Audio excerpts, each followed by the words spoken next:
मैंने देखा 90% 90% लोग ये सोचते मुझे समझ नहीं आ रहा मैं क्या करूं, मैं मैरिज कर लूं, मैं फॉरेन चले जाऊं, मैं जॉब करूं, मुझे समझ नहीं आ रहा है क्या मैं मैरिज हो गई है क्या, अभी हम पर बहुत कर्जा है, प्लान है कि हम पहले कर्जे को उतारें या बेबी प्लान करें या ना करें। अभी हम मतलब किसी भी प्रभु ने मुझे सेवा के लिए चुना है या नहीं, मुझे समझ नहीं आ रहा है। 90% लोग कंफ्यूजन में। पर यहां पर कहते हैं अभिषेक तुम्हें वो सब कुछ सिखाएगा जो तुझे करना है। अब प्रॉब्लम क्या है, वो काउंसलिंग चाहते हैं, वो कॉल सेंटर की प्रार्थना चाहते हैं, ले हैंड में पास्टर रुको रुको रुको मुझे कुछ बता दो, वो ये चाहते हैं। पर वो भूल गए कि मुझे अभिषेक चाहिए, मुझे अभिषेक चाहिए। वो अभिषेक मुझे वो सब सिखाएगा जिसको करने के लिए परमेश्वर ने मुझे चुना है। तो आज का पर मैसेज क्या है? परमेश्वर नहीं चाहता कि आप यहीं तक रुके रहें, आप केवल उद्धार के अभिषेक तक रुके रहें। क्या प्रभु ने आपको इतना ही बुलाया बस? अगर प्रभु ने मुझे इतना ही बुलाया होता कि मैं उद्धार पाकर बस एक कपड़े वाला शोरूम चला रहा होता, तो आप यहां पर ना होते, तो आप ना बचाए गए होते, आपकी सेवकाएं ना बढ़ रही होती, आप ना आशीष पा रहे होते। प्रभु इसीलिए चुनता है, प्रभु आपका भी उपयोग करना चाहता है अपनी एक योजना के तहत जो उसकी पृथ्वी पर है। सबसे बड़ी दुख की बात यह है कि लोग इसी में अपने आप को रोक कर बैठे हुए हैं। ऑनलाइन लोग हैं, यहां है, वो अपने आप को रोक के बैठे हैं, बस मसीह में बपतिस्मा लेकर अपने पापों से तौबा करके चर्च आ रहे हैं, प्रभु बोझ लेते हैं, बस कलीसिया में आते हैं जाते हैं और अपने प्रतिदिन के जीवन में बने रहते हैं। उन्हें नहीं पता कि परमेश्वर ने उन्हें सेवा के लिए चुना है, महान कामों के लिए चुना है, भयानक और अद्भुत कामों के लिए चुना है, जिसकी मैं पहले बात कर चुका हूं। अभिषेक कहां है? परमेश्वर की उपस्थिति में, परमेश्वर की प्रेजेंस में। जब आप परमेश्वर की उपस्थिति में से होके आते हैं तो आपकी लाइफ में अभिषेक आता है। वो बड़े प्रेशर के नीचे निकले जिन्होंने बाइबल में महान काम किए। हालेलुया।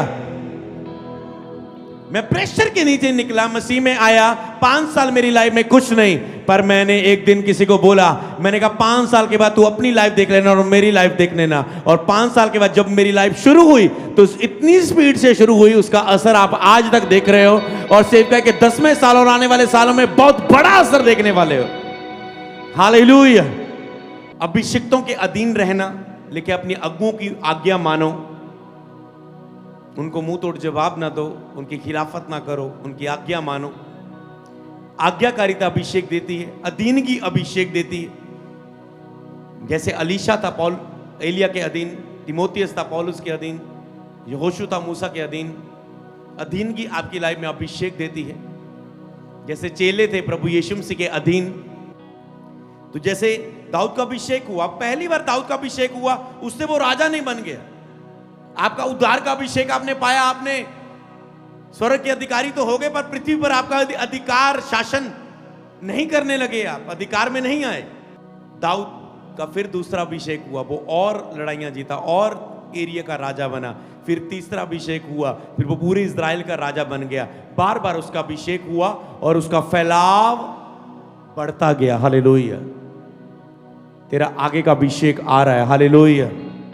आज के टॉपिक की ओर बढ़ेंगे। 3 अभिषेक की ओर नोट कर सकते हैं आप, 3 अभिषेक जो पवित्र आत्मा ने कहा कि इसके बारे में आज हम सीखे। कोई तो है जिससे पवित्र आत्मा बात करने वाला है, तो आज का संदेश केवल संदेश नहीं होगा, किसी के लिए है जिसके लिए पवित्र आत्मा ने मुझे कहा 3 अभिषेक। अगर ये मेरे लिए होता तो मेरे पर्सनल बाइबल रीडिंग के लिए मेरे लिए वचन आता है, पर अगर ये मैंने आपके लिए मांगा और पवित्र आत्मा ने कहा सोचो सोचो सोचो, कोई तो है जो आज ब्लेस हो रहा है प्रभु की आत्मा के द्वारा, जिसकी लाइफ में वो अगले लेवल पर प्रवेश कर रहा है, नेक्स्ट लेवल में जा रहा है। हालेलुया। तो क्या अर्थ है इस अभिषेक का? पहले हम उसे सीखेंगे। इसका अर्थ है कि परमेश्वर की सामर्थ किसी व्यक्ति में उतरना। अभिषेक को अगर हम आराम से समझे कि परमेश्वर, अभिषेक कहां है? परमेश्वर की उपस्थिति में, परमेश्वर की प्रेजेंस में, उपस्थिति में। परमेश्वर की उपस्थिति में अभिषेक है। तो जब परमेश्वर की आप उपस्थिति में जाते हैं तो परमेश्वर की जो सामर्थ है, उसकी उपस्थिति में जो सामर्थ है, प्रेजेंस में, जैसे शाऊल नबियों की प्रेजेंस में गया, जहां पर प्रभु की प्रेजेंस है, तो वो भी भविष्यवाणी करने लगा। मूसा प्रभु की प्रेजेंस में गया, वो भयानक काम करने के लिए पहाड़ से उतर आया, समुद्र दो भाग करने के लिए। जब आप परमेश्वर की उपस्थिति में से होके आते हैं तो आपकी लाइफ में अभिषेक आता है। मतलब परमेश्वर की सामर्थ एक व्यक्ति के ऊपर आ जाना, इसे बोलते हैं अभिषेक। परमेश्वर की सामर्थ, सुपरनैचुरल पावर, जो पैसा नहीं कर सकता, जो कोई मनुष्य की काउंसलिंग, कोई डॉक्टर, कोई हीलिंग, कोई चीज जब आपकी लाइफ में कुछ नहीं कर पाती, तब सुपरनैचुरल पावर, परमेश्वर की सामर्थ आपकी लाइफ में काम करती है। परमेश्वर कहता है कि जो कुछ पॉसिबल है वो तुम करो, उसके लिए तुम प्रार्थना ना करो। कई चीजें आपके लिए पॉसिबल है, तब उसके लिए आपको प्रार्थना नहीं, आपको एक्शन लेना है। आपको पता है, आपको प्रभु ने सामर्थ दी है। जो परमेश्वर मुझे सामर्थ देता है उसके द्वारा मैं सब कुछ कर सकता हूं। आपको पता है, उस सामर्थ के द्वारा मैं प्रार्थना करूंगा, उस सामर्थ के द्वारा मैं बाइबल पढ़ूंगा, उस सामर्थ के द्वारा मैं ये करूंगा, वो करूंगा, अपनी सेवा में काम करूंगा। कुछ भी जो आपके जिस भी फील्ड में आप हो, कि उस सामर्थ के द्वारा जो प्रभु मुझे देता है मैं करूंगा। उसने कहा जो कुछ तेरी सामर्थ में संभव है वो तू कर, जो कुछ तेरे लिए असंभव है उसे तो मुझ पर छोड़ दे, उसे मैं करूंगा। हालेलुया। वो सामर्थ जो परमेश्वर की सामर्थ करती है। फिर अभिषेक क्या है? वो सामर्थ जो परमेश्वर की उपस्थिति में है, एक व्यक्ति पर आ जाना। यही वचन परमेश्वर ने बोला, यही वचन जीसस ने बोला, यही वचन प्रेरितों ने बोला कि प्रभु तेरे वचन में। संडे का वचन क्या था? उन्होंने कहा प्रभु तूने कहा, प्रभु तेरे वचन में लिखा है, प्रभु तूने ही तो कहा था, प्रभु तूने ही अपना वायदा किया था, अपने वायदे के अनुसार कर। मतलब वो ऐसे प्रार्थना करते थे, प्रभु तेरे वचन में। मतलब वचन के अनुसार प्रार्थना करने से आपकी प्रार्थना पूरी होती, शक्तिशाली हो जाती। तो वही वचन आपके मुंह में है और आप सुपरनैचुरल, आप अद्भुत कामों के लिए चुने गए हैं। कल हमने और भी कुछ सीखा कि परमेश्वर ने हमें साधारण रहने के लिए नहीं चुना, उसने हमें असाधारण अद्भुत कार्य करने के लिए। जब मूसा पहाड़ से उतरा, उसने समुद्र को दो भाग किया। सोच के देखो, समुद्र दो भाग होना। इसीलिए कई बार आपको दुनिया घूमनी होती है, आप नेचर में जाते, पहाड़ों में जाते तो आप कुछ अनुभव करते हैं, ओह प्रभु ने इतने इतने बड़े पहाड़ बनाए। आप पानी में जाते हैं, हम जब समुद्र में जाते हैं, कभी किसी बोट में जाते हैं, हम देखते कितना गहरा पानी। जब प्लेन में जाते हैं, नीचे देखते पानी पानी पानी। कोई वीडियोस देखते हैं कि जब कोई जहाज डूब जाता है, मान लो टाइटैनिक वो जहाज जो डूबा, मान लो कोई डूबता तो वो कितनी गहराई में पड़ा हुआ है। बड़ी बड़ी बिल्डिंग्स हम देखते हैं, दुबई बिल्डिंग वाली देख लो, बुर्ज खलीफा देख लो, उससे भी बड़ी गहराई, कितने गुना।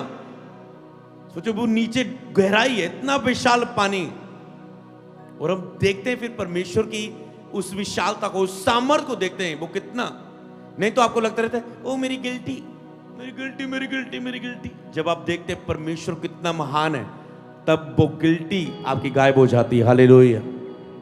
ये तरीका है अपने चमत्कार को लेने का। मूसा ने विशाल काम किया। सोचो पतरस एक भिखारी के पास आता जो कभी ना चला, उसे बोलता है उठ और चल, और चलने लग जाता है। प्रभु का दास सूरज को रोकता है। सोचो सोचो सोचो, मनुष्य एलिया भी लिखा हमारे समान दुख सुख भोगी मनुष्य था, जब उसने कहा बारिश ना हो।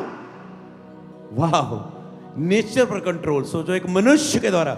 जीसस जब पृथ्वी पर आया तो स्वर्ग की सामर्थ लेकर नहीं आया, स्वर्ग में सब कुछ छोड़कर शून्य करके अपने आप को आया।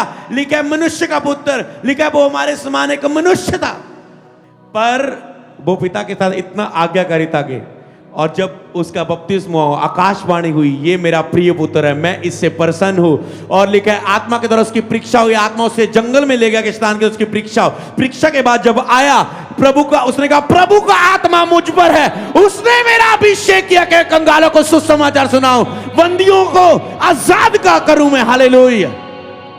फिर वो सामर्थ पृथ्वी पर उसके द्वारा काम की। उसने सिखाया तुम भी मनुष्य जो मैंने किया वो करोगे, बल्कि इससे भी बड़े बड़े काम करोगे। इसलिए उसने कहा विश्वास करने वालों में ये चिन्ह होंगे, मेरे नाम में दुष्ट आत्मा को निकालोगे। तुम और मैं सुपरनैचुरल, अलौकिक, भयानक काम कर सकते हो, पर आपका ध्यान क्या है? वो छोटी सी प्रॉब्लम जो शैतान आपको दिखा रहा है, हटा लो ध्यान, तुम भयानक काम करने के लिए बुलाए गए हो। हालेलुया। तुम बीमारों को चंगा करने के लिए बुलाए गए हो। तुम दुष्ट आत्मा निकालने के लिए बुलाए गए हो। तुम सुसमाचार की सभाएं करने के लिए बुलाए गए हो। तुम एक बड़े स्ट्रांग प्रार्थना योद्धा के रूप में बुलाए गए हो। तुम आम नहीं हो, तुम आम नहीं हो। कोई है जिस ऑनलाइन जिससे प्रभु आत्मा बात कर रहा है, जो समझ पा रहा है, जिसके अंदर रोमते खड़े हो रहे आत्मा में, वो जो बढ़ रहा, जिसको आत्मा बता रहा है तुम आम नहीं हो। मत हालातों को देख, तू आम नहीं है। अगर तेरी बुलाहट बड़ी है, तेरे ऊपर प्रेशर बड़ा हो सकता है, ये तुझे साबित कर रहा है कि तू आम नहीं है। हालेलुया, तू आम नहीं है। वो प्रेशर, वो बीमारी, वो चैलेंज बड़े हो सकते हैं। जब जीसस की बुलाहट शुरू हुई, आत्मा जंगल में ले गया कि शैतान की तरफ परीक्षा हो। हालात बड़े हो सकते हैं। 40 दिन वो निराहार रहा। जब उसे भूख लगी, शैतान कह रहा है पत्थर को कह रोटियां बन जा। जब तक भूख मर चुकी है तो चलता है, पर जब भूख लगे 40 दिनों में तब पता चलता है। पर जीसस कहता है रोटी से नहीं, वचन से जीवित रहता है। वचन में यह भी लिखा है। हालेलुया। क्या वो हालात बड़ा नहीं था? क्या जीसस के ऊपर वो प्रेशर नहीं आया? क्या प्रेशर यूसुफ के ऊपर नहीं आया? क्या दाऊद की लाइफ में प्रेशर नहीं था, अकेलापन था? क्या अब्राहम की लाइफ में दुख नहीं था? क्या अय्यूब की लाइफ में दुख नहीं था? हाँ, वो बड़े प्रेशर के नीचे निकले, जिन्होंने बाइबल में महान काम किए। हालेलुया। मैं प्रेशर के नीचे निकला, मसीह में आया। 5 साल मेरी लाइफ में कुछ नहीं, पर मैंने एक दिन किसी को बोला, मैंने कहा 5 साल के बाद तू अपनी लाइफ देख लेना और मेरी लाइफ देख लेना। और 5 साल के बाद जब मेरी लाइफ शुरू हुई तो इतनी स्पीड से शुरू हुई, उसका असर आप आज तक देख रहे हो। और सेवकाई के 10वें साल और आने वाले सालों में बहुत बड़ा असर देखने वाले हो। हालेलुया। महान कामों के लिए प्रभु ने हमें चुना। पर वो कौन, कैसे होंगे? कैसे होंगे? अभिषेक। आपको अभिषेक चाहिए? बोलो मुझे अभिषेक चाहिए, मुझे अभिषेक चाहिए।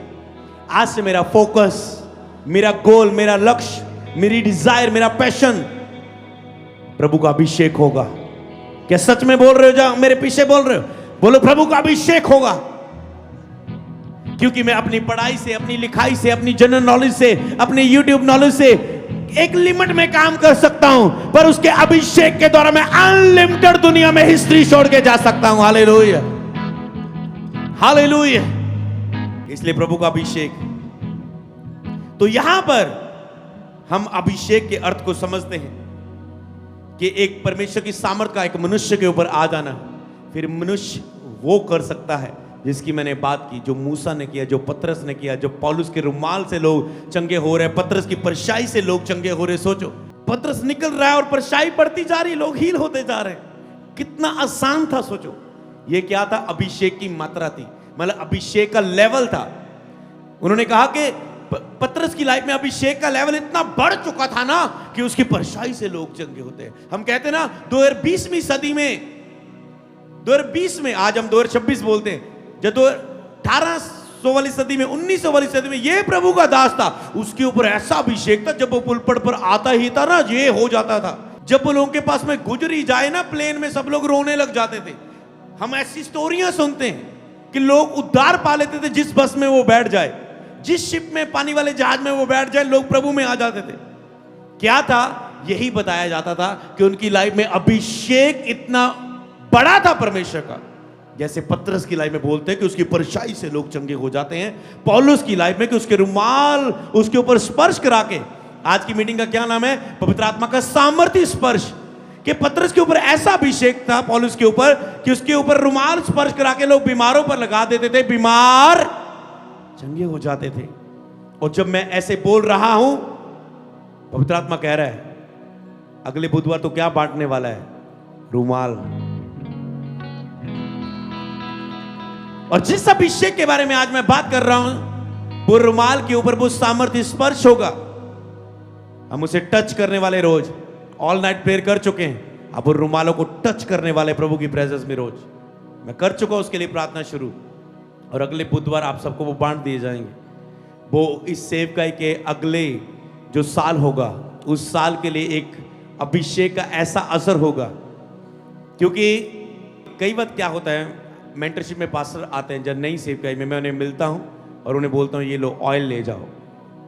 और जब वो ऑयल उन्हें देता हूँ वो अपनी चर्च के लोगों पर अप्लाई करना शुरू करते हैं, सेवकाई बढ़ने लग जाती है। क्या है ये? अनॉइंटिंग है। हालेलुया, ये अभिषेक है। अगर वो उस अभिषेक के नीचे आते हैं, फिर वो उस अभिषेक को आगे उसके बीच में कॉन्टेक्ट पॉइंट बने अपने लोगों के लिए, तो वो अभिषेक छूता है। ऐसे जो रुमाल आपकी लाइफ में आए, मैं जब भी आपके पास आता हूं मैं ऑयल लगा के आता हूं अपने ऊपर। क्यों? समझ के कि मैं एक अभिषेक के नीचे हूं, कि मैं अभिषेक को समझता हूं। अभिषेक के नीचे रहने से अभिषेक आता है। अभिषेक कि मुझे आज के लिए आज का अभिषेक चाहिए, अभिषेक के बिना मैं कुछ भी नहीं हूं। पास्टर बेन ने बोला कि मैं मर जाना पसंद करूंगा पर अभिषेक को खोना कभी पसंद नहीं करूंगा। पर आज के यूथ 1 मिनट लगाते हैं पाप करके अभिषेक को खोने में। उनके लिए महत्वपूर्ण नहीं, क्योंकि उसकी कीमत वो नहीं जानते। एक लेवल पर अभिषेक आता है, आप वफादार नहीं रहते, आप उसे खो देते हो। आपके ऊपर आत्मा उठ जाता है, जो आपने लास्ट मीटिंग में सीखा था, यहोवा का आत्मा, बुद्धि का आत्मा, पराक्रम का आत्मा, समझ का आत्मा, युक्ति का आत्मा, परमेश्वर का आत्मा उठ जाता है। फिर वो अभिषेक, और आप फिर खाली और नॉर्मल रह जाते हैं। पर जब आप प्रभु की प्रेजेंस में रहते हैं, फेथफुल रहते हैं, वफादार होते हैं, फिर से अपनी विश्वास योग्यता साबित करते हैं प्रभु को, उठते हैं, खड़े होते हैं, पाप नहीं करते, तो वो अभिषेक फिर से आपकी लाइफ में बहना शुरू होता है। हालेलुया। आज कुछ ऐसा ही हो रहा है आपकी जिंदगियों में। परंतु तुम्हारा जो उस पवित्र से अभिषेक हुआ है, और तुम सब कुछ जानते हो, जो कुछ तूने आरंभ से सुना वही तुम में बना रहे। जो तूने आरंभ से सुना, यदि वह तुम में बना रहे, तो वह पुत्र भी और पिता भी तुम में बने रहेंगे। मतलब पहला, आप अभिषेक को समझते हैं कि जब आप जीसस के बारे में सुनते हैं, अगर आप उस उद्धार में बने रहें, जैसे आपने उद्धार सच्चाई के वचन को ग्रहण किया, आप उसी उद्धार को पकड़े रहें, मसीह से अलग ना हो, मसीह को ना छोड़ें, तो वो अभिषेक मसीह भी आप में बना रहता है और पिता भी आप में बना रहता है। वो उद्धार का अभिषेक तब तक आप नहीं खोते जब तक पहला अभिषेक है उद्धार का अभिषेक, साल्वेशन अनॉइंटिंग, जो उद्धार का अभिषेक आपकी लाइफ में है, जिसमें आप एक नई पहचान, एक नया जीवन आप प्राप्त करते हैं, एक नई पहचान आपको मसीह में मिलती है, आपका एक नया जन्म होता है। वो उद्धार का अभिषेक, जब आपने सत्य को जाना, कहता है जब तुम उसे जानते हो, जो तूने आरंभ से सुना सच्चाई को, तुम में वो बना रहे। जो तूने आरंभ से सुना है, तो यदि वह तुम में बना रहे, तो पुत्र और पिता भी तुम में बने रहेंगे। जब आप जो आपने उद्धार सुना कि यीशु ही प्रभु है, यीशु ही मुक्तिदाता है, यीशु ही मुझे स्वर्ग देता है, यीशु ही उद्धार करता है, यीशु ही प्रभु है, आप उसमें बने रहेंगे, तो उद्धार का अभिषेक में आप चल रहे हो। ये तब तक आपकी लाइफ में कोई इसे छीन नहीं सकता, केवल आप ही इसे इनकार कर सकते हैं कि आप मसीह को छोड़कर फिर से मूर्तियों के पीछे जा सकते हैं, फिर से शैतान को पकड़ सकते हैं, फिर से शैतान के हाथ में जा सकते हैं, पाप के हाथ में जा सकते हैं, फिर से संसारिक दुनिया में जा सकते हैं। इसका मतलब, पर ये उद्धार का अभिषेक, जब आप मसीह को एक अपना मुक्तिदाता के रूप में प्रभु करके स्वीकार करते हैं, तो पवित्र आत्मा का सामर्थ्य स्पर्श आपकी लाइफ में आया। ये पवित्र आत्मा के बिना नहीं होता। क्या होता कि आप किसी सभा में आए, आपने वचन पढ़ा, किसी ने आपसे वचन के द्वारा बात की, और पवित्र आत्मा का सामर्थ्य स्पर्श, इसलिए जब आप किसी को सुसमाचार सुनाए, आपकी लाइफ में अभिषेक होना बहुत जरूरी है, क्योंकि बिना अभिषेक के आप केवल वचन उनके लिए एक बाकी किताबों की तरह, आप एक किताब का ज्ञान उनके लिए पास पहुंचेगा। पर जब आप सामर्थ्य के द्वारा किसी को सुसमाचार देते हैं, तो वो अभिषेक उसको छूता है व्यक्ति को, जब आप बात करते हैं। तो फिर जब पवित्र आत्मा का सामर्थ्य स्पर्श आपकी लाइफ में आया और आपने कहा आज से यीशु ही प्रभु, जैसे आज कोई व्यक्ति को प्रभु ने छुआ है, वो अपना जीवन प्रभु को दे रहा है, बपतिस्मा लेगा, अपनी लाइफ में प्रभु को जीवन देगा। तो जब प्रभु आपको छूता है कि यीशु ही प्रभु है, पवित्र आत्मा आपको छूता है, आप जीसस पर बिलीव करके, नहीं तो आप समयों से, काफी समय से ऑनलाइन देखते होंगे, पर कई समय ऐसा आता है पवित्र आत्मा सामर्थ्य स्पर्श आपकी लाइफ में होता है और वो सच्चाई को आपके ऊपर प्रकट करता है, पाप के विषय में आपको कायल करता है, धार्मिकता के विषय में आपको सिखाता है, आपको पवित्र आत्मा सिखाता है ये सब कुछ पाप है, ये पाप तेरे लिए सही नहीं है, ये पाप का असर दुख, बीमारी, मौत है, नरक है। और पवित्र आत्मा तुझे धार्मिकता का असर बताता है, फिर तेरी लाइफ में अनंत जीवन, ब्लेस्ड लाइफ, उसका असर बताता है, लॉन्ग लाइफ, आज्ञाकारिता का जीवन तुझे बताता है। तो पाप और धार्मिकता के विषय में पवित्र आत्मा बताता है, सत्य और झूठ के विषय में आपको सिखाता है, और फिर आप सत्य पर बिलीव करते हैं, आपका जीवन बदलता है, आपकी एक नई पहचान बनती है, आप पवित्र आत्मा के द्वारा नया जन्म पाते हैं। ये है पवित्र आत्मा का पहला अभिषेक, जब आप उद्धार पाते हैं। तो आज का पर मैसेज क्या है? परमेश्वर नहीं चाहता कि आप यहीं तक रुके रहें, आप केवल उद्धार के अभिषेक तक रुके रहें। क्या प्रभु ने आपको इतना ही बुलाया बस? अगर प्रभु ने मुझे इतना ही बुलाया होता कि मैं उद्धार पाकर बस एक कपड़े वाला शोरूम चला रहा होता, तो आप यहां पर ना होते, तो आप ना बचाए गए होते, आपकी सेवकाएं ना बढ़ रही होती, आप ना आशीष पा रहे होते। प्रभु इसीलिए चुनता है, प्रभु आपका भी उपयोग करना चाहता है अपनी एक योजना के तहत जो उसकी पृथ्वी पर है। प्रभु ने आपको उद्धार के अभिषेक, इसीलिए बहुत से लोग यहीं पर रुके रहते हैं और वो अपनी लाइफ में अभिषेक चाहते ही नहीं है आगे का। सबसे बड़ी दुख की बात यह है कि लोग इसी में अपने आप को रोक कर बैठे हुए हैं। ऑनलाइन लोग हैं, यहां है, वो अपने आप को रोक के बैठे हैं, बस मसीह में बपतिस्मा लेकर अपने पापों से तौबा करके चर्च आ रहे हैं, प्रभु बोझ लेते हैं, बस कलीसिया में आते हैं जाते हैं और अपने प्रतिदिन के जीवन में बने रहते हैं। उन्हें नहीं पता कि परमेश्वर ने उन्हें सेवा के लिए चुना है, महान कामों के लिए चुना है, भयानक और अद्भुत कामों के लिए चुना है, जिसकी मैं पहले बात कर चुका हूं। एक बड़ी महान बुलाहट के लिए चुना है। पता क्यों? जब तक तुम चाहते नहीं, वो तेरी लाइफ में प्रगट नहीं होता। किसको विजन आते हैं, किसको दर्शन आते हैं? जब वो चाहता, जब मैंने प्यास दिखानी शुरू की, तो प्रभु ने मेरा दर्शन मेरी आंखों के सामने प्रगट कर दिया कि ये है अमृत तेरा दर्शन, अब तेरे ऊपर है। पवित्रता का मूल्य चुकाना है इतने साल, इसके लिए फाइट करनी है, फोकस करना है, फौरन नहीं जाना, इधर उधर नहीं जाना, बस मेरे पीछे आ जा। मैंने पकड़ लिया उस लाइन को, रास्ते को, मंजिल को। हालेलुया। तो यहां पर उसने कहा ये तब तक तुम में बना रहता है। कहता 27 आयत में, परंतु तुम्हारा वह अभिषेक जो उसकी ओर से किया गया तुम में बना रहता है। तुम्हें ये प्रयोजन नहीं कि कोई तुम्हें सिखाए, पर जैसे वह अभिषेक जो उसकी ओर से किया गया तुम्हें सब बातें सिखाता है। सोचो कितनी बड़ी बात कही यहां पर अभिषेक के बारे में, कि तुम्हें कोई ये प्रयोजन नहीं कि कोई तुम्हें सिखाए, पर जो तुम्हारे ऊपर वो अभिषेक होता है वो तुम्हें सिखाता है। अब मुझे सोचो, मुझे क्या पता कैसे सेवकाई करनी है, कैसे प्रचार करना है, आज क्या प्रचार करना है, मुझे क्या पता है? पर जिसने मुझे सेवकाई के लिए अभिषेक किया, वो हर संडे, वो हर वेडनेसडे मुझे प्रीचिंग देता है कि क्या बात करना है। हालेलुया। समझ पा रहे हैं? कई सोचते आप कैसे इतनी रेगुलर मीटिंग ले लेते हैं, क्योंकि कैसे इतना बार बार प्रीच कर लेते हैं? क्या ये आसान है? नहीं आसान, पर अभिषेक सब कुछ आसान कर देता है। हालेलुया। जहां पवित्र आत्मा है, आसान हो जाता है वहां से सब कुछ। हालेलुया। वह तुम्हें सिखाएगा जो उसकी ओर से तुम्हें अभिषेक किया। ये सच्चा है और झूठा नहीं।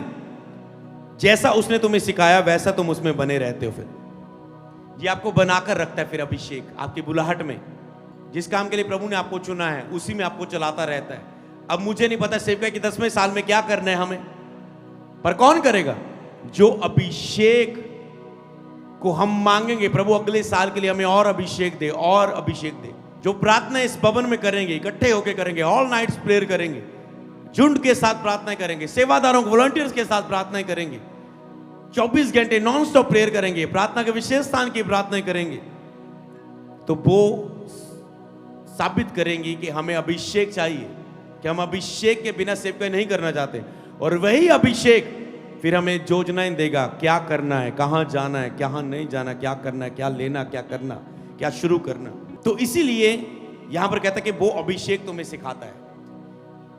अब सबसे बड़ी पॉइंट मैं हल करता हूं आपका।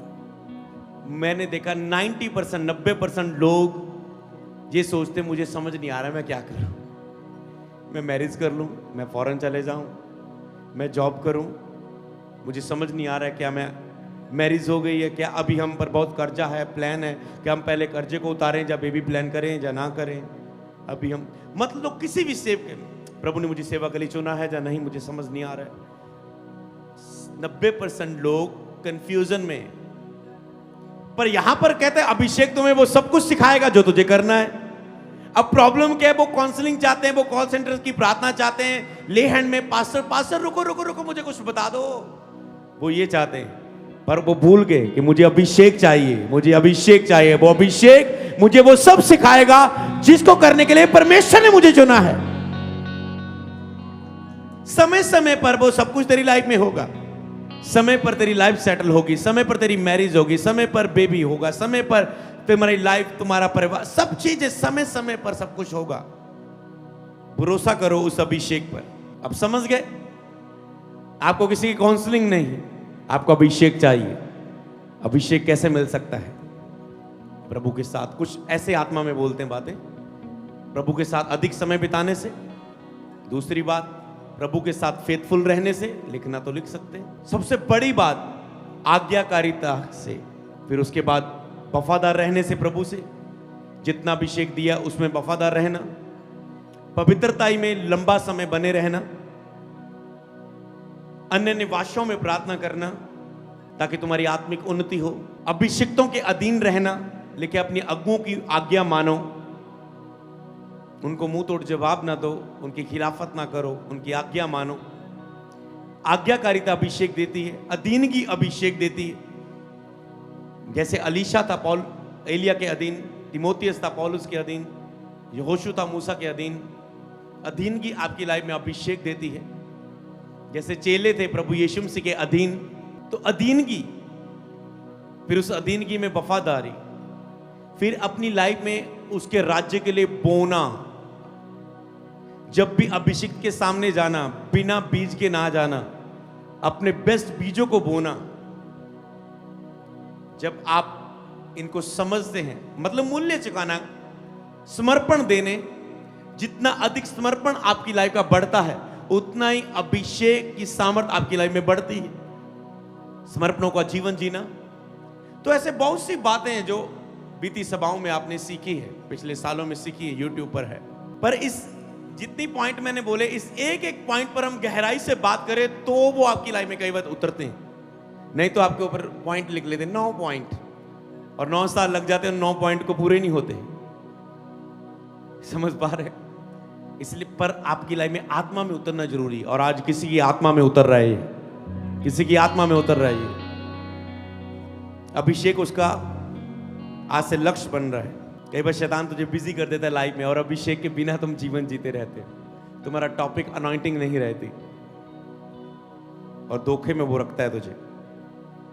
इसलिए लोगों को इंटरनेट पर अभिषेक्तों के शैतान खिलाफ बुलाता है, ताकि वो अनॉइंटिंग को कभी ना समझ सके, अनॉइंटिंग के करीब तक ना कभी पहुंच सके, और लाइफ डिस्ट्रॉय रहे, आम सी रहे, असाधारण सी लाइफ रहे। इफिसियों की किताब में क्या लिखा है? 1:13 में, और उसी में तुम भी, जब तूने सत्य का वचन सुना जो तुम्हारे उद्धार का सुसमाचार है। बोलो, जब मैंने सत्य का वचन सुना जो मेरे उद्धार का सुसमाचार है, जिस पर मैंने विश्वास किया और प्रतिज्ञा किए हुए पवित्र आत्मा की शाप लगी। यह है उद्धार का अभिषेक। जो अपने वचन को सुना, उद्धार के सुसमाचार को सुना, सत्य के वचन को सुना, उस पर तूने विश्वास किया, प्रतिज्ञा की, पवित्र आत्मा की तुझ पर शाप लगी। पहला पवित्र आत्मा का अभिषेक तुझ पर हो गया कि तुम्हें एक नया जीवन मिल गया, तुम मसीह में होके चलने लगे, तूने पवित्र आत्मा को पा लिया। सीधा कह सकते हो, पवित्र आत्मा तुम्हारे अंदर आ गया। दूसरे अभिषेक में पवित्र आत्मा तुम्हारे ऊपर है। तीसरे अभिषेक में पवित्र आत्मा तुम्हारे साथ गहराई के साथ है। तो यही 3 अभिषेक की हम बात कर रहे हैं। अब पवित्र आत्मा सबके अंदर है। सोचो, आपने उसे अंदर आराम से बिठाया है, कोई मूव नहीं कर रहा है, वो कोई हलचल नहीं कर रहा है। वो अंदर से तुझे, पौलुस उस आत्मा से इतना भरा था, वो कहता था, जो परमेश्वर जो मेरे अंदर है ना, जो परमेश्वर मुझे सामर्थ्य देता है, उसके द्वारा मैं सब कुछ कर सकता हूं। हालेलुया। तो वो कहता है, जो भी ऊंचा उठता है बात मेरे सामने, उसे मैं मसीह का गुलाम बना देता हूं। क्योंकि जो अंदर मेरे है ना, पवित्र आत्मा का अभिषेक, उद्धार का अभिषेक, उसमें ये सामर्थ है। वो मुझे ये सामर्थ देता है हर चीज को ना कहने की। पर अब प्रॉब्लम क्या है? तुम क्या कहते हो, प्रभु मुझसे ये पाप छोड़ा नहीं जाता, दया कर दया कर दया कर, कब कर करे, कुछ कर कुछ कर। तूने कभी खुद करने की कोशिश नहीं की।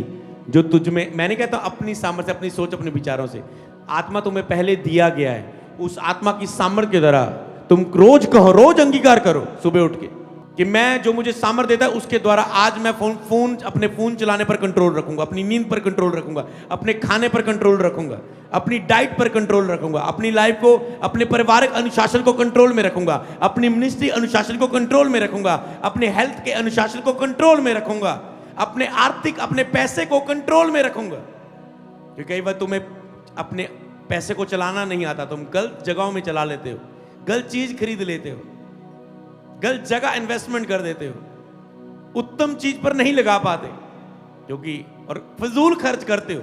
5,000 लेके गए थे, 6,000 खर्च के आ गए, क्यों? और 1,000 कहां से खर्चा? कार्ड लगा दिया, मतलब तुम एक्स्ट्रा ही खर्चोगे, तुम लेकर भी एक्स्ट्रा जाओगे, तुम्हारे खर्चों पर कंट्रोल नहीं। तो समझ पा रहे हैं, जो आपको कहना है कि जो प्रभु मुझे सामर्थ्य देता, रोज अंगीकार करो। फिर जब आप सुबह के दिन पर अंगीकार करते हैं ना, वो सारी चीजें उस दिन में आपके कंट्रोल में आ जाती हैं। हालेलुया, क्योंकि आपने अंगीकार किया है विश्वास से।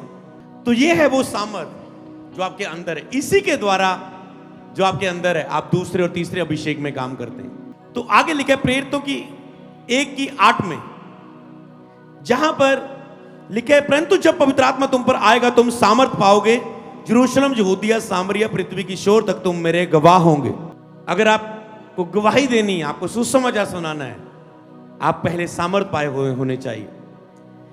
दूसरा अभिषेक क्या करता है आपके जीवन में? सेवा और सामर्थ का अभिषेक होता है।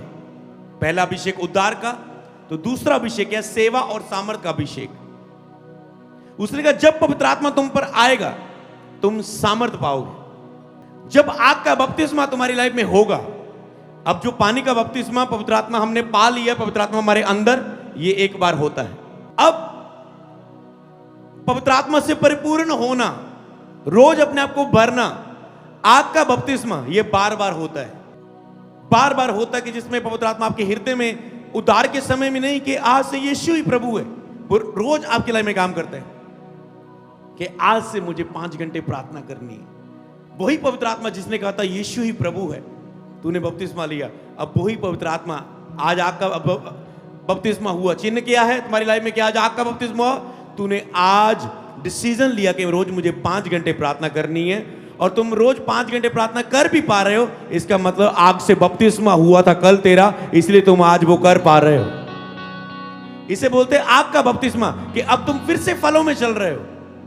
आग का बपतिस्मा मतलब कि जो तुम पवित्र आत्मा तूने पाया है, पर अब तुम पवित्र आत्मा के ना तो फलों में चल रहे हो 1 महीने से, ना तो पवित्र आत्मा के वरदानों में चल रहे हो, ना तो पवित्र आत्मा के अभिषेक के द्वारा तुम अगुवाई पा रहे हो, ना ही पवित्र आत्मा के साथ जो गुण है, प्रभाव है, वो तेरे जीवन में है। जैसे ऐसा लग रहा है कि उठ गया है उसका सब प्रभाव तेरी लाइफ में।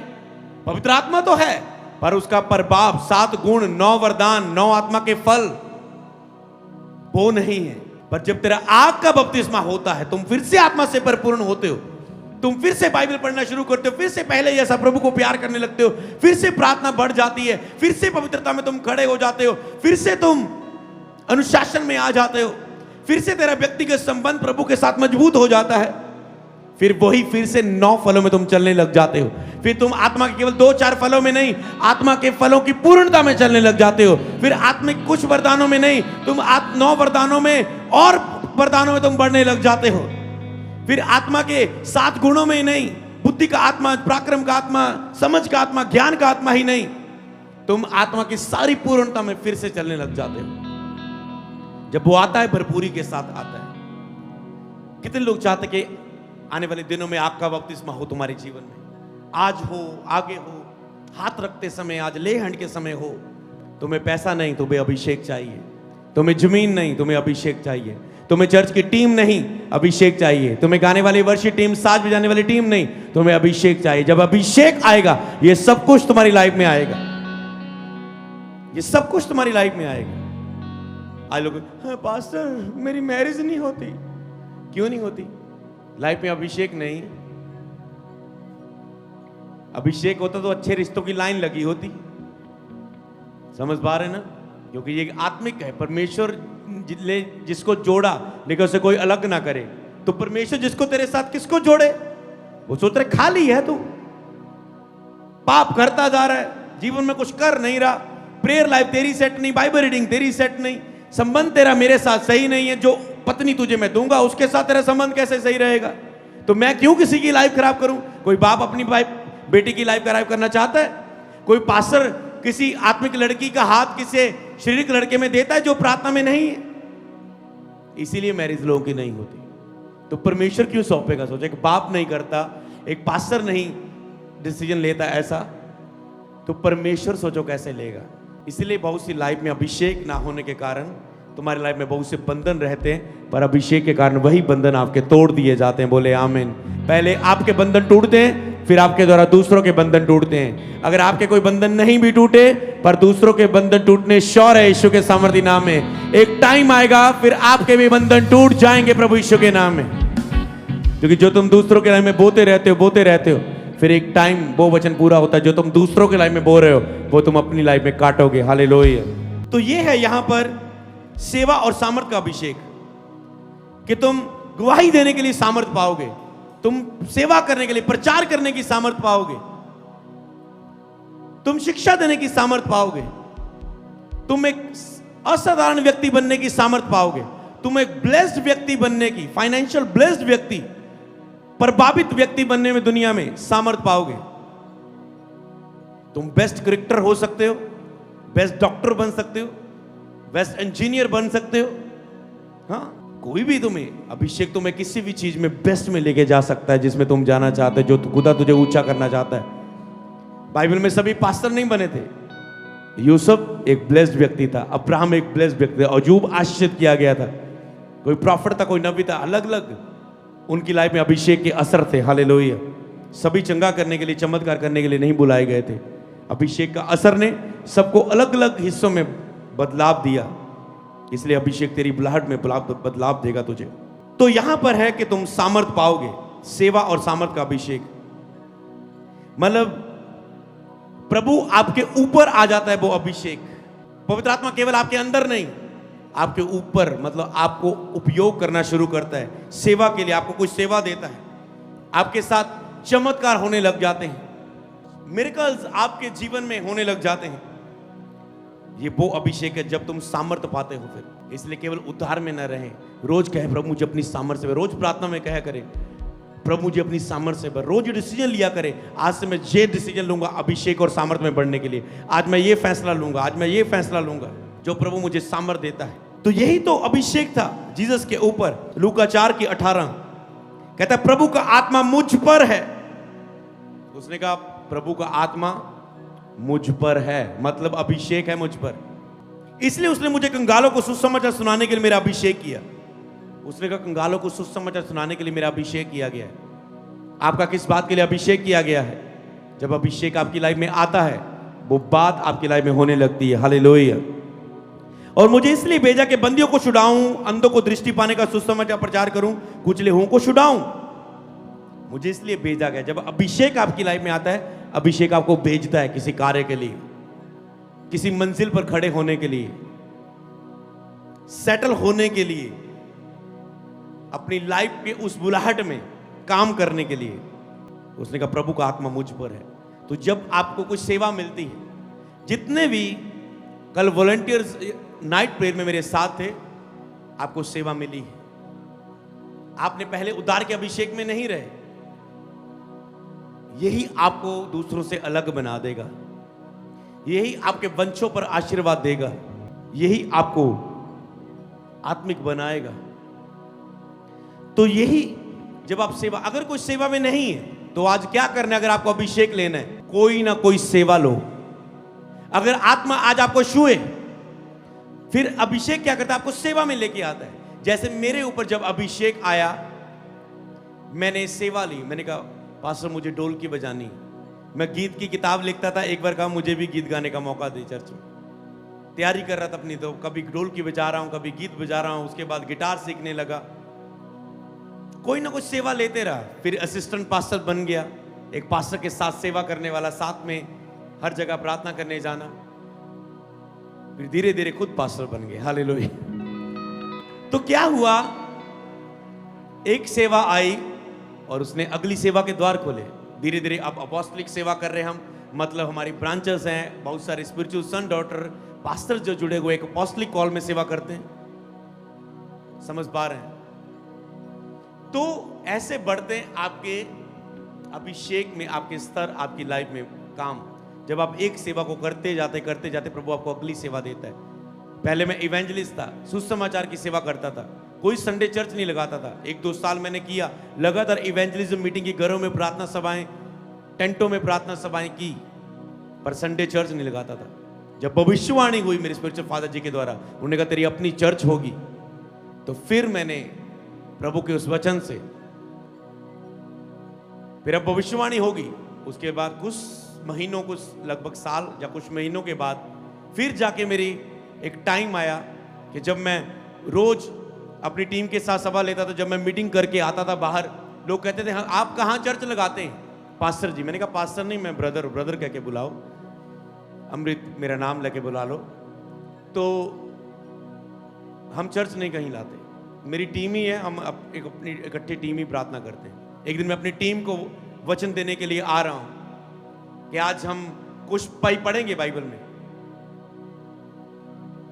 तो मुझे वो यशाया 49 के बीच में से प्रभु ने बात किया कि अपनी आंखें उठा के देख, सब इकट्ठा होके तेरे पास आ रहे हैं।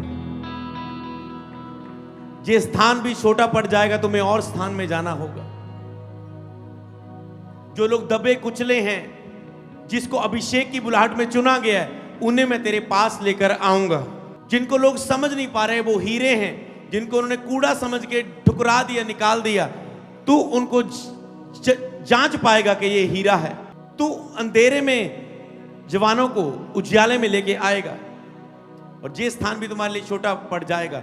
और उसमें बहुत सी बातें प्रभु ने और बताई, और प्रभु ने कहा आज से ये सेवा शुरू है। और मैंने टीम को आगे बोला, मैंने कहा ये प्रचार प्रभु ने आज बात किया, आज से संडे सर्विस शुरू है, आज से सेवा शुरू, आज से लोग आ सकते हैं। और सेवकाई शुरू हुई, और अब 9 साल पूरे हो रहे हैं। हालेलुया। समझ पा रहे हैं अभिषेक कैसे काम करता है? आपके पास सेवा होनी चाहिए तो ही आप आगे जाओगे। अब प्रॉब्लम क्या, आप कहते हैं मैं 5 साल से वॉलंटियर हूं, अभी अब तक मेरी लाइफ में कुछ नहीं हुआ, क्योंकि तुम उसमें कितना फेथफुल हो। वफादारी का टाइम है, ये तेरे परखे जाने का टाइम है, ये तेरे वफादारी, आज्ञाकारिता, अधीनगी चेक हो रही है, परखा जा रहे हो तुम। हर हालातों में तुम कैसे हो, पवित्रता में तुम कब स्टैंड होंगे, कब तुम अपनी कमजोरियों पर विजय हासिल करोगे, कब तुम सिद्धता को, पवित्रता के वस्त्र पहनोगे कि वो तुझे नेक्स्ट लेवल पर लेके जाए। अब प्रॉब्लम क्या है, आज लोगों को 40 पास रखे, जोश आता है मैं करूंगा सेवा, जब शुरू करते फिर गिर जाते हैं, फिर वो बोलते मुझसे नहीं होगी।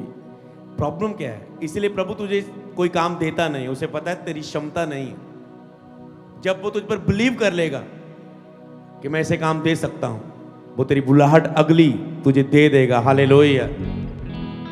जब तेरी योग्यता बढ़ जाएगी उसके लिए, प्रभु तुझे योग्य बना रहा है पहले उस काम के लिए जिसको उसने तुझे देना है। हालेलुया। तो यही है, आपको सेवा में आना है, आपके पास सेवा होनी चाहिए। मिनिस्ट्री में आओ, सेवा में आओ, फुल टाइम मिनिस्ट्री में आओ, कॉल सेंटर में आओ, मीडियम, कोई भी सेवा ले लो जो आपके पास टैलेंट है, उसी में सेवा में एंट्री मार लो। फिर धीरे धीरे उस प्लेस में प्रभु आपको और लेके जाएगा आगे। तो मैं सुसमाचार की सेवा में था, पास्टर की सेवा में आ गया, पास्टर की सेवा में था, अपोस्टलिक सेवा में आ गया। हालेलुया। तो खुदावन इस रीति से आपकी लाइफ में कार्य करता है। हालेलुया। तो यहां पर हम पढ़ चुके हैं, तो पहला शमूएल 16:13, तब शमूएल ने अपना तेल का सिंग लेकर उसके भाइयों के मध्य में उसका अभिषेक किया। उसी दिन से लेकर भविष्य को यहोवा का आत्मा दाऊद पर बल से उतरता रहा। तब शमूएल उठकर रामा को चला गया। जब दाऊद का अभिषेक हुआ तेल से, तो उस दिन से लेकर भविष्य में यहोवा का आत्मा दाऊद पर बल से उतरता रहा। जैसे आज हम कह रहे पवित्र आत्मा का सामर्थ्य स्पर्श, तो बल से सामर्थ के साथ पवित्र आत्मा उस पर उतरता गया। मान लो आज लड़ाई आ गई, पवित्र आत्मा उतर आया उसके ऊपर, वो जीत गया। वो 66 लड़ाइयां लड़ रहा है, जीत रहा है। मान लो आपका अगला क्रूसेड आ गया, आपकी अगली मीटिंग आ गई, वो आपका आत्मा आप पर बल से उतरता है, आपको उपयोग करता है, आपको उपयोग करता है। जब भी कोई लक्ष्य आपके सामने आता है, आपको वैसे अभिषेक नहीं फील होता है, जब आप मिनिस्ट्री में होते हैं तब आपको अभिषेक फील होता है। हम घरों से जाते होते थे, ओ यार आज ढीले से लग रहे, मतलब शरीर थका हुआ है क्योंकि काम करके आए हैं, प्रतिदिन के काम करके। अब किसी ने रात को शाम 7 बजे प्रेयर में बुला लिया, अब थके थके जा रहे हैं, शरीर थका है तो फील नहीं हो रहा है कुछ, प्रार्थना भी नहीं, अभी सुबह की प्रार्थना की उसके बाद अब प्रार्थना को टाइम नहीं, तो थका थका फील हो। पर जैसे किसी के घर में जाते हैं, दुष्ट आत्मा जाहिर होती है और ऐसे अभिषेक से कवर कर लेता है और ऐसे लगता है आत्मा का अभिषेक आ चुका है। हालेलुया। ये है, ऐसे अभिषेक होता है। जब आप हाथ रखते हैं किसी पर, दुष्ट आत्मा से सामना करते हैं, जब शब्द बोलते हैं, अभिषेक काम करता है। पास्टर्स ने नोट किया होगा, जब तक आप पुलपट पर नहीं जाते आप डरते रहते हैं, जैसे पुलपट पर जाते सब कुछ हो जाता है। आप कहते हैं इतने साल यही नहीं समझ आ रहा है, इतने साल से यही हो रहा है, समझ क्यों नहीं आ रहा? हालेलुया। क्यों? क्योंकि जब आप उस सेवा के कार्य में नहीं, अभिषेक बिलीव से चलता है। आपको बिलीव करना होता है कि मेरे ऊपर अभिषेक है, वो काम करेगा, वो बना रहता है। शैतान झूठ बोलने की कोशिश करता है, आज वो अभिषेक बना नहीं है तेरे ऊपर, आज है नहीं, आज उठ गया, आज खुदा तेरे साथ नहीं, आज फील नहीं हो रहा है। तो वो फीलिंग है, जो भी कुछ वो लटरम बटरम लेकर आए तुझे ही, तेरे विश्वास को खत्म करने के लिए। क्योंकि अनॉइंटिंग फेथ से एक्टिवेट होती है। जब आप फेथ दिखाते हैं, अनॉइंटिंग काम करती है। नहीं तो आप अभिषेक में कितने भी क्यों ना, अगर आप फेथ ही ना करें, खुदा काम नहीं करेगा। समझ पा रहे हैं? आप विश्वास से बोले ना, प्रभु काम नहीं करेगा। समझ पा रहे हैं? मतलब आपको पर फील कराए, आप उलपट पर जा रहे हैं, आप कहते हैं नहीं आज मुझे फील नहीं हो रहा है, प्रभु कुछ होगा, और आप कहते हैं आज विश्वास की प्रार्थना रहने देते हैं करने को, आज ऐसा कर लेते वैसा कर लेते, आप अपना दिमाग लगाते हैं। पर जब आप एक अभिषेक चलता, तीसरा अभिषेक आपकी लाइफ में होता है, फिर आप फीलिंग से नहीं चलते, आप अथॉरिटी से चलते हैं। हालेलुया। तो अब मैं तीसरे अभिषेक की बात करके आपको एंड कर देता हूं। हालेलुया। तो तीसरा अभिषेक जब यहां पर दाऊद को हम पढ़ रहे हैं, जहां पर शासन और विजय का यह अभिषेक है, एक राज्य का और एक अधिकार का यह अभिषेक है, इसमें फीलिंग्स आप नहीं करते। समझ पा रहे हो? इसमें आप राज्य करते हैं। राजा फीलिंग से नहीं आता है। आज मुझे ना अधिकार से बैठने की फीलिंग नहीं, वो बोलते मेरे पास अधिकार है, मैं जिसको डांटू जाऊं, जिसका जैसा न्याय करूं मैं कर सकता हूं। क्योंकि राज्य के ऊपर कोई न्याय नहीं। सरकारों के ऊपर तो कोई सरकार होती है, कोई रूल्स होते हैं, जज होते हैं, बहुत से सिस्टम होता है। पर जिसमें राजा होते हैं ना, वो सब उन्हीं के सिस्टम में होता है। तो ये अभिषेक समझ गए ना, राजा का अभिषेक, वो आपको एक ऐसे अथॉरिटी में लेके आता है। तो जैसे दाऊद का अभिषेक हुआ, पहली बार दाऊद का अभिषेक हुआ, उससे वो राजा नहीं बन गया। आपका उद्धार का अभिषेक आपने पाया, आपने स्वर्ग के अधिकारी तो हो गए, पर पृथ्वी पर आपका अधिकार शासन नहीं करने लगे, आप अधिकार में नहीं आए। दाऊद का फिर दूसरा अभिषेक हुआ, वो और लड़ाइयां जीता और एरिया का राजा बना। फिर तीसरा अभिषेक हुआ, फिर वो पूरे इजराइल का राजा बन गया। बार बार उसका अभिषेक हुआ और उसका फैलाव बढ़ता गया। हालेलुया। तेरा आगे का अभिषेक आ रहा है। Hallelujah, hallelujah. जैसे तुम सेवा में आओगे, वो तुझे अगले अभिषेक में लेके जाएगा और तुझे उपयोग करेगा। तो यहां पर यहोवा का आत्मा बार बार दाऊद पर बल से उतरता रहा। हालेलुया। मत्ती 10:1 में लिखा है, फिर उसने अपने 12 चेलों को पास बुलाया और उन्हें अशुद्ध आत्मा पर अधिकार दिया कि उन्हें निकालें, सब प्रकार की बीमारियों और सब प्रकार की दुर्बलताओं को दूर करें। अब यीशु ने 12 को पास बुलाकर क्या दे दिया? उन्हें अधिकार दे दिया। क्या ऐसे अधिकार मिला कि यीशु ने आज चुना और परसों अधिकार दे दिया? सिखाते रहे उनको अपने साथ लेकर, नम्र रहना है, मैं नहीं आनी चाहिए, कौन बड़ा छोटा नहीं, सब चीजें सिखा दी। उन्हें कुछ समझ में नहीं आता था, वो चल भी नहीं पाते थे, पर जब पवित्र आत्मा उन पर आया, पूर्णता के साथ वो उन सब बातों को समझ गए। हालेलुया। कई, इसलिए यीशु ने कहा था कई बातें तुम अभी नहीं समझ सकते, मेरा जाना जरूरी है ताकि मैं आत्मा को तुम में भेजूं। हालेलुया। कहता अब तो तुम बाहर से सुन रहे हो ना मुझसे, मैं जाऊंगा तुझे पवित्र आत्मा दूंगा, वो तुम्हारे अंदर होगा, फिर तुम अंदर से सुनोगे और समझोगे भी। हालेलुया। इसे हम वचन से भी पढ़ सकते हैं, लास्ट वचन को, दूसरा कुरिन्थिया 1:21 और 22। और जो हमें तुम्हारे साथ मसीह में दृढ़ करता है, बोलो, जो हमें तुम्हारे साथ मसीह में दृढ़ करता है और जिसने हमारा अभिषेक किया वही परमेश्वर है, जिसने हम पर शाप भी कर दी कि ब्याने में पवित्र आत्मा को हमारे मनों में दिया है, कि ब्याने में पवित्र आत्मा को हमारे मनों में दिया है। पहले पवित्र आत्मा को हमारे जीवन में दिया हमारे उद्धार के लिए, अब पवित्र आत्मा को ब्याने में हमारे मनों में दिया परमेश्वर, जिसने हमारा अभिषेक किया। कौन अभिषेक करता है? परमेश्वर। लिखे, परमेश्वर जिसने हमारा अभिषेक किया वह परमेश्वर है। जो हमें तुम्हारे साथ मसीह में दृढ़ करता है, तो अभिषेक आपको दृढ़ करता है, मसीह में अधिकार में खड़ा करता है, अथॉरिटी में, शासन में, राज्य में आपको वो खड़ा करता है। तो ये है तीसरा अभिषेक, जब आपका अधिकार दुष्ट आत्मा पर बढ़ जाता है। कभी कभार नहीं, हर पल आप दुष्ट आत्मा पर अधिकार कर सकते हैं, जिसमें आपके ऊपर एक वाचा की तरह, जैसे दाऊद के साथ अभिषेक तेल की वाचा बांधी कि अब के बार तेरी लाइफ में कभी ऐसा नहीं होगा, मैं तेरे साथ ये करूंगा, ये वायदे करता हूं, तो फिर एक अथॉरिटी के रूप में, अधिकार के रूप में आता है। तो ये अधिकार आपको कब मिलता है? जब आप विश्वास योग्य रहें, जब आप आज्ञाकारी करते रहें, केवल कुछ समय की आज्ञाकारी नहीं, जब आप आज्ञाकारिता में बने रहें। हालेलुया। तो आज इस सेवकाई का जो 9वें साल का आखिरी बुधवार में आप एक स्ट्रॉन्ग 3 अभिषेक की शिक्षा ले चुके हैं। तो आप सेवकाई के 10वें साल में आप देखेंगे जिस सेवकाई के लोगों को केवल पहले अभिषेक तक ठहरते रहे नहीं, पहला उद्धार का अभिषेक, the church of salvation healing and prophecy, उद्धार का अभिषेक 10वें साल सेवकाई में बहुत अधिकता इससे होगा। और आप देखेंगे कि सेवकाई के लोग, पास्टर्स, बिलीवर्स वहीं तक ठहरे नहीं रहेंगे, वो अधिकार, सामर्थ और सेवा के अभिषेक में हजारों लोग बचाए जाएंगे अगले साल में। हालेलुया।